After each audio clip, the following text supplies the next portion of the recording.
በቁስል ተመቶ ነበረ፣ በትል ታጅቦ ነበረ። ግን እግዚአብሔር መጨረሻው ምንድን ነው ያደረገው?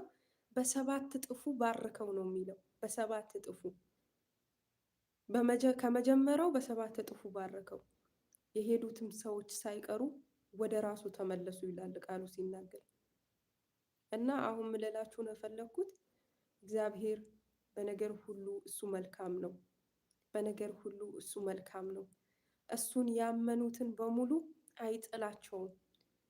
እና እግዚአብሔር ከመጀመሪያ ካላችሁ ነገር እግዚአብሔር አምላክ ይጨምራል። አሁን ያላችሁ ነገር ትልቅ ሊመስላችሁ ይችላል በሰውኛ ወይ ትንሽም ሊመስላችሁ ይችላል። ግን እግዚአብሔር ትንሹ ነገር ሲወስድባችሁ ትልቅ ነገር ሊሰጣችሁ ነው።